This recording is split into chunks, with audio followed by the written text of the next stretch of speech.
नमस्कार, मी रवी कुमार. जवाब तो आपको देना होगा बोल सरकार या सदरात 85 आवाजच्या खास स्पेशल रिपोर्ट मध्ये आपलं स्वागत. कसे आहात आपण? मजेत ना?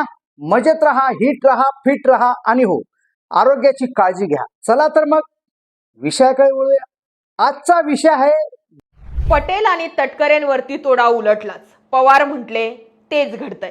अजित पवारांचे आमदार पवारांच्या बाजूने फुटतायत. मी आधीच म्हटलं होतं, हे चक्रव्यूह पवारांनीच तयार केलेलं आहे.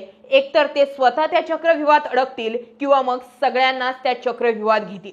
अजित पवार गेल्यानंतरची टाइमलाईन सांगत होती, प्रफुल्ल पटेल आणि तटकरे यांच्या महत्वाकांक्षा जागा झाल्या. सुनेत्रा पवार, पार्थ पवार, जय पवार यांच्या हातात पक्ष देण्याची घाई आहे की पटेल आणि तटकरे यांना पक्ष ताब्यात घेण्याची घाई आहे, असे दोन प्रश्न जे होते ते तयार झाले होते आणि शेवटी त्याचेच एक घाव आणि दोन तुकडे झाले. त्यामुळे हा विषय शेवटापर्यंत पाहूया.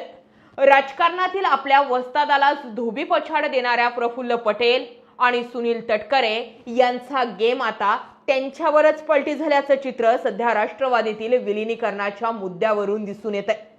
अजित पवारांच्या निधनानंतर दुसऱ्याच दिवशी ज्या पद्धतीने पटेल आणि तटकरे हे ऍक्टिव्ह झाले होते ते बघता पवारांनी दोघांचेही डावपेच आधीच ओळखले होते. राष्ट्रवादीचा 1999 पासूनचा इतिहास पाहिला तर पक्षात पवार कुटुंबाचा शब्द अंतिम असतो. मग ते शरद पवार असोत, अजित पवार असोत की सुप्रिया सुळे असोत, पवार वगळता राष्ट्रवादीचं राजकारणात काहीही चालूच शकत नाही हे सर्वांना माहिती आहे. अशात अजित पवारांसारखा पक्षाचा प्रमुख नेता गेल्यानं राष्ट्रवादीतीलच दुसऱ्या फळीतील प्रफुल्ल पटेल, तटकरे या नेत्यांनी भाजपकडे लॉबिंग सुरू केली होती. या दोन्ही नेत्यांबाबत बोलायचं झालं तर पटेल हे दिल्लीचं राजकारण तर तटकरे हे राज्यातलं राजकारण सांभाळायला माहिर आहे. विशेष म्हणजे दोन्ही नेते भाजपच्या अगदी जवळचे. त्यामुळे अनेक राजकीय विश्लेषकांच्या मते पटेल आणि तटकरे या दोन्ही नेत्यांनी राष्ट्रवादीचं नेतृत्व करावं हे भाजपसाठी अधिक सोयीस्कर झालं असतं. परंतु पवारांनी वेळीच हाडा ओळखून सुनेत्रा पवार, पार्थ पवार यांना ऍक्टिव्ह केल्याची चर्चा आता रंगते. सुरुवातीला सुनेत्रा पवार यांच्या शपथविधीबद्दल आपल्याला काहीही माहिती नाही असं विधान करून पवारांनी नेहमीप्रमाणे जे बोलतात त्याच्या विरुद्ध करतात ही आपली राजकारणातील शैली दाखवून दिली. राजकीय विश्लेषकांच्या मते पवार जे टीव्हीवर बोलतात ते एक असतं, प्रत्यक्षात बॅक कॅमेरा त्यांची राजकीय खेळी वेगळी असते. जे करतात ते पवार कधीच बोलून दाखवत नाही असं म्हटलं जातं. सुनेत्रा पवारांच्या बाबतीतही तेच घडलंय. अजित पवार यांच्या निधनानंतर सुनेत्रा पवार यांनीच उपमुख्यमंत्री पदाची शपथ घ्यावी यासाठी शरद पवार आग्रही असल्याचं समोर येतं. या माध्यमातून पक्षाचं सत्ता केंद्र पुन्हा एकदा पवार नावाभोवती केंद्रित होईल. शिवाय पक्षात सुनेत्रा पवारांच्या रूपानं त्यांना सर्वाधिकार असल्याचा थेट संदेश पक्षातील नेत्यांमध्ये जाईल. दुसरीकडे विलिनीकरणाच्या मुद्द्यावर थेट शरद पवारांना आव्हान देणारे पटेल आणि तटकरे यांची भविष्यातील कुरघुडी आताच मोडून काढता येईल अशा पद्धतीने पवारांनी एकाच दगडात अनेक पक्षी मारल्याची चर्चा आता राजकीय वर्तुळात होते. एकीकडे शरद पवार, पटेल, तटकरे यांना व्यसन घालून असताना पक्षातूनही आता विलिनीकरणावर एक स्टेटमेंट येताना दिसते. अजित पवारांच्या पक्षात पटेल, तटकरे यांना विरोध करणारा एक गट आहे. आतापर्यंत हा गट सावध भूमिका घेत होता, परंतु आता हा गट देखील ऍक्टिव्ह झाला. या गटाला पक्षाचं नेतृत्व पवार कुटुंबाकडेच हवंय. पवार कुटुंबाच्या व्यतिरिक्त शीर्षस्थानी कोणी बसण्याचा प्रयत्न केल्यास हा गट पुन्हा एकदा बंड करण्याची शक्यता नाकारता येत नाही. परंतु पार्थ पवार यांनी अजित पवार यांच्या निधनानंतर ज्या पद्धतीने शरद पवारांच्या गाठी भेटी वाढवल्या ते बघता पटेल तटकरे विरोधी गटाला हळूहळू बळ मिळू लागलंय. त्यामुळे राष्ट्रवादीच्या विलिनीकरणाबाबत हा गट सकारात्मक भूमिका घेत असल्याचं सुद्धा दिसून येत आहे.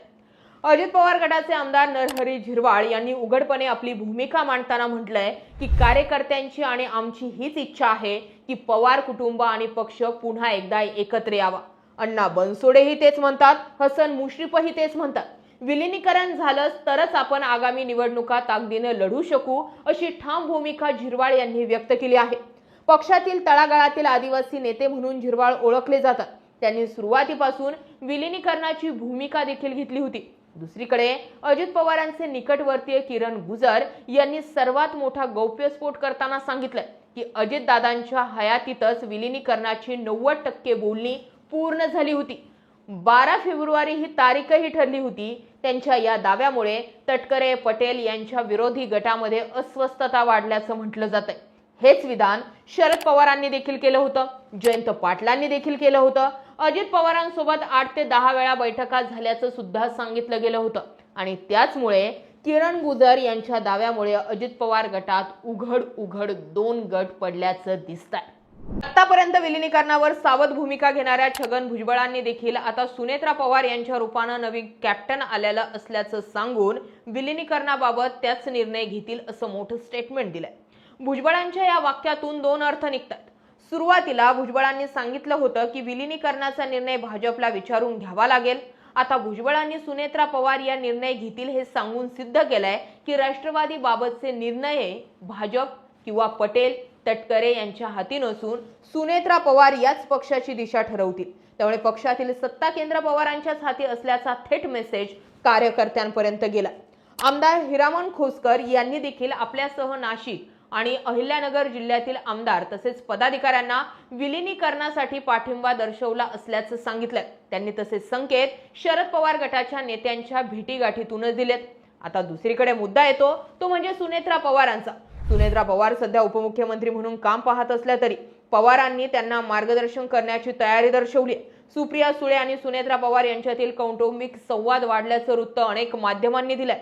राजकीय विश्लेषकांच्या मते यातूनच विलिनीकरणाचा रस्ता अधिक सुकर होत आहे. पार्थ पवार यांना आपल्या राजकीय भविष्यासाठी शरद पवारांचे आशीर्वाद हवे आहेत आणि त्यामुळेच ते विलिनीकरणाच्या बाजूने असल्याचे संकेत यातून मिळत आहे. अजित पवार यांच्या जाण्यानंतर पार्थ पवार यांनी एकाच आठवड्यात तब्बल 4 वेळा शरद पवारांची भेट घेतली होती. यातील काही भेटींमध्ये त्यांच्यासोबतच रोहित पवार देखील दिसून आले होते. यातून पवार कुटुंबांच्या बॉन्डिंगची चर्चा जोरात झाली. अशात जर विलिनीकरणाचा निर्णय घ्यायचाच झाल्यास त्यासाठी सुनेत्रा पवार आणि पार्थ पवार यांचे आढेवाढे घेणार नाहीत असं मत राजकीय वर्तुळातून व्यक्त होत आहे. शरद पवारांनी अतिशय शांतपणे तटकरे आणि प्रफुल्ल पटेल यांच्या भोवती राजकीय चक्रव्यूह रचलाय. विलिनीकरणाची प्रक्रिया अंतिम टप्प्यात असताना तटकरे आणि पटेल यांनी माघार घेतल्याचा मुद्दा शरद पवार गटाने विशेषतः जितेंद्र आव्हाड आणि जयंत पाटील यांनी जनतेसमोर मांडलाय. त्यामुळेच हे 2 नेते स्वतःच्या फायद्यासाठी पवार कुटुंबाला एकत्र येऊ देत नाही असा संदेश कार्यकर्त्यांमध्ये गेलाय. तटकरे आणि पटेल हे दिल्लीतील भाजप नेतृत्वाच्या अधिक संपर्कात आहेत. पवारांनी ही बाब अधोरेखित करून त्यांना पक्षापेक्षा भाजपनिष्ठ ठरवण्याचा प्रयत्न केला आणि तो अतिशय अचूकपणे चपलक बसला. अजित पवार गटाच्या आमदारांना ठाऊक आहे की शरद पवारांशिवाय त्यांना ग्रामीण महाराष्ट्रात मते मिळणं कठीणच आहे. जर विलिनीकरण झालं तर पटेल तटकरे यांचं पक्षात स्थान काय असेल या भीतीने ते विरोध करत असल्याचे नॅरेटिव्ह आता सेट करण्यात आलंय आणि ते रोहित पवार करण्यामध्ये यशस्वी देखील झाले. विशेषतः अजित पवार यांच्या अपघाताबाबत त्यांनी जी पत्रकार परिषद घेतली त्यात त्यांनी थेट नाव घेतलं नसलं तरी अप्रत्यक्षपणे पटेल आणि तटकऱ्यांनाच आरोपीच्या पिंजऱ्यात उभं केलं. अजित पवार यांचा अपघात कशा पद्धतीने कट रचून घडवला जाऊ शकतो हे त्यांनी सिद्ध करून कार्यकर्त्यांमध्ये पटेल आणि तटकरेंविरोधात संशयाचं वातावरण तयार केल्यानं पक्षात या दोन्ही नेत्यांबाबत आता रागाची ठिणगी पेटली. अशात पटेल आणि तटकरे यांनी काही आगळीक केलीच तर पक्षातून त्यांचा कडेलोट केला जाईल असं मत राजकीय विश्लेषक मांडतात. आधीच पक्षातील आमदारांचा मोठा गट सुनेत्रा पवारांच्या नेतृत्वात शरद पवारांकडे परतण्यास तयार असल्यानं हे दोघेही पक्ष एकाकी पडलेत. विलिनीकरणाच्या या प्रक्रियेत तटकरे आणि पटेल हे एकाकी पडल्यानं दुसरीकडे भाजपची देखील आता गोची झाली आहे. कारण एकट्या तटकरे आणि पटेलांच्या जीवावर पक्ष चालवता येणार नाही. ते भाजपसोबत महायुतीत सहभागी होण्याची शक्यता सुद्धा जास्तीची वाटते. महायुती शरद पवार सक्रिय सहभाग घेणार नसले तरी त्यांची मार्गदर्शकाची भूमिका ही भाजपला जड जाणारी ठरणार आहे आणि त्यामुळे भविष्यात शरद पवारच पुन्हा एकदा राज्याच्या राजकारणात किंगमेकर होतील. पवारांचा अंदाज तंतोतंत खराब असतोय की मी म्हणजे पवार या भूमिकेशिवाय राष्ट्रवादी पूर्ण होत नाही. आता पटेल आणि तटकरेंच्या विरोधात अजित पवारांच्या पक्षातच तयार झालेला दुसरा गट पवारच आमचं नेतृत्व हे सांगू पाहतोय.